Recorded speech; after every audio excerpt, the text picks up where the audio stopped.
დაპირისპირება ნაციონალურ მოძრაობაში მთავარ ოპოზიციურ პარტიაში აზრთა სხვადასხვაობა. წევრების ნაწილი პარტიას ტოვებს. უნდა ველოდოთ თუ არა პარტიის რიგებში ახალ სახეებს. ყოფილი თავმჯდომარე ახალ მენეჯმენტს უპასუხისმგებლობასა და პარტიის დაშლის მცდელობაში სდებს. ბრალს საპასუხო ბრალდებები აქვს ახალ მენეჯმენტსაც. გუგა მაისურაძე ესაუბრა მთავარი ოპოზიციური პარტიის ყოფილ წევრებს. გუგა, რა ხდება ნაციონალურ მოძრაობაში? ფაქტია, რომ ყველაზე დიდ ოპოზიციურ პარტიაში დაპირისპირებამ გაგრძობადი ხასიათი მიიღო და ჩვენ ყოველთვის გვესმის, რომ ნაციონალურ მოძრაობაში არის დაპირისპირება. ამ შემთხვევაში დაპირისპირების საბაბი გახდა იმედა კევლიშვილის მხრიდან პარტიის დატოვება. ყოველთვის ნიკა მელია გამოეხმაურა ამ საკითხს. ის ამბობს, რომ იმედა კევლიშვილი 21 წლის განმავლობაში იყო ნაციონალური მოძრაობის წევრი და მიხეილ სააკაშვილის თანამებრძოლი. ყოფილი თავმჯდომარე პარტიის ძალიან მძიმე ბრალდებებს უყენებს ახალ თავმჯდომარეს და ახალ ხელმძღვანელობას პარტიის. ის ფაქტობრივად ტოლობის ნიშანს სვავს ნაციონალურ მოძრაობასა და ქართულ ოცნებას შორის. ის ამბობს, რომ ერთი და იგივე არის ზუსტად მათი ქმედება, არაფორმალური მმართველობა, იდეალებისგან დაცლა პარტიის და ყველას დევნა, რომელსაც განსხვავებული აზრი აქვს. ერთადერთი განსხვავება ქართულ ოცნებასა და ახალ ნაციონალურ მოძრაობას შორის არის მხოლოდ და მხოლოდ ლოგო და პარტიის ფერები. ამ მძიმე ბრალდებებს გამოეხმაურა ასევე ლევან ხაბეიშვილის მხრიდან ირაკლი პავლენიშვილი, ახალი მენეჯმენტის წარმომადგენელი, რომელიც ამბობს, რომ ეს არ ახალია მისთვის, ესეთი რამ ყოველთვის ხდებოდა და ის ყოველთვის ისმენდა სპეკულაციებს შემდგომ უკვე ძველი მენეჯმენტიდან, რომ პარტია თითქოს მიდის არასწორი გზით, თუმცა ეს ასე არ არის. პავლენიშვილი ამბობს, რომ პარტიაში არიან ადამიანები, რომლებმაც პარტია რამდენჯერმე დატოვეს და ესეთი ხასიათი მიიღო ზოგადად მათ პარტიიდან წასვლას. ისინი ცდილობენ, რომ მიზანმიმართულად დაასუსტონ ნაციონალური მოძრაობა და ისინი ამით ქართული ოცნების რუსულ საქმეს აკეთებენ.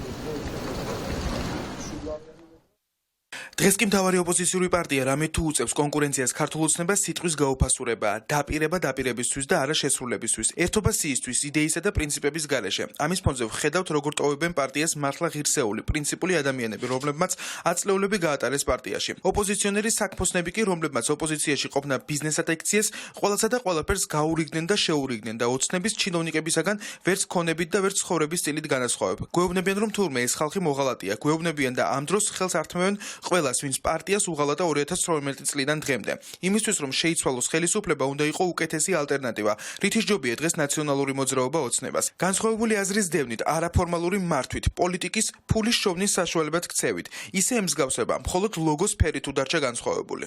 ნაციონალური მოძრაობა ძლიერდება, ჩვენ შექმნით გამარჯვების პლატფორმა, უფრო მეტი ადამიანი უერთდება ამ ძალას. მნიშვნელოვანია, რომ ჩვენ ზუსტად ხალხის პრობლემებზე ვზრუნავთ.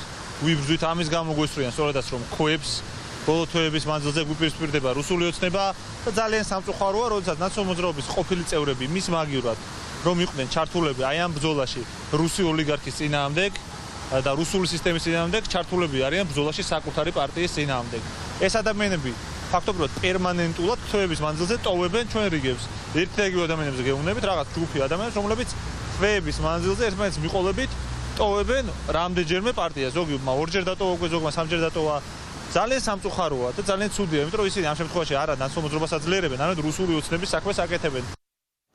ფაქტია, რომ ნაციონალური მოძრაობის ძველი და ახალი მენეჯმენტი ერთმანეთთან ვეითანხმდება. ამის ფონზე ნაციონალური მოძრაობის წევრებმა ძველი მენეჯმენტიდან დატოვეს პარტია და ახლა კითხვა ბუნებრივია ასეთი, რომ როგორ შეივსება ნაციონალური მოძრაობა. ჩვენ ნახეთ, რომ რამდენიმე თვის წინ ნაციონალურმა მოძრაობამ გიორგი ვაშაძესთან ერთად შექმნა გამარჯვების პლატფორმა. ამის შემდეგ ბუნებრივია სპეკულაციები არ წყდება, რადგან დაბრუნდა პარტიაში ასევე ძველი წევრი ზურაბ ჭიაბერაშვილი და ახლა კითხვები და ინფორმაცია არსებობს ასეთი, რომ ყველა ძველი სახე შესაძლოა დაბრუნდეს პარტიაში, მაგალითად გივით არგამაძე, გოგა გაბაშვილი, გიგი უგულავა გამოეხმაურა მიმდინარე პროცესებს. ის ამბობს, რომ მნიშვნელოვანია ახლა მხოლოდ ერთიანობა, ძველი წყენა უნდა დაივიწყოს სუყველამ და უნდა დასყნեն მოლაპარაკებების მაგიდასთან და ერთად იბრძოლონ ქართული ოცნების წინააღმდეგ. ჩვენ დაუკავშირდით გოგა გაბაშვილსაც, რომელსაც ვკითხეთ, რას აპირებდა, ზოგადად რას ფიქრობდა ნაციონალურ მოძრაობაში არსებულ დაპირისპირებაზე. გოგა გაბაშვილი ჩვენთან საუბარში ამბობს, რომ ის კატეგორიულად ეწინააღმდეგება იმ აზრს და იმ ინფორმაციას, რომ დაბრუნდება ნაციონალურ მოძრაობაში, ის არ აპირებს პარტიულ ცხოვრებას, თუმცა ის ღიაა ყველასთან თანამშრომლობისთვის, ვინც არის პროდასავლური ძალა ამ ქვეყანაში და ის ყველასთან ითანამშრომლობს, რომელიც მასთან მივა თუნდაც კონსულტაციებისთვისაც კი. დავბრუნდი 2021 წელს და მერე არსად წავსულვარ და არც წასვლას ვაპირებ. რაც შეეხება პარტიის მართვაში მონაწილეობას, არც წინა თავმჯდომარის და არც ახალი ადმინისტრაციის პირობებში ჩემს გეგმებში არ შედის. მიმაჩნია ნაციონალური მოძრაობა მთავარ და ჯერჯერობით ერთადერთ პოლიტიკურ პარტიად საქართველოში. მან უნდა შეასრულოს ავიამზიდის ფუნქცია სხვა ევროპულ პარტიებთან ერთად ივანიშვილის ბოროტების დამარცხებაში და ეს ასეც იქნება. არ თვლის სწორ გადაწყვეტილებად დღეს პარტიიდან ვინმეს წასვლას. მე ეს გზა გავიარე და საკუთარი გამოცდილება მალაპარაკებს. ვთვლი რომ დღეს ყველა ნაციონალის იდენტობის ადამიანი მიუხედავად იმისა აქვს თუ არა ჯიბეში ერთიანი ნაციონალური მოძრაობის პარტბილეთი უნდა გაერთიანდეს მიხეილ სააკაშვილის გარშემო. ცემენტი ნაცების ერთობაში არის სააკაშვილი. ნაცმოძრაობის თავმჯდომარე არის სააკაშვილი. ამ ფაქტის ვერ მიღების გამოა ამ პარტიაში 10 წლიანი დაპირისპირება. იცვლებოდა მხოლოდ სახელები.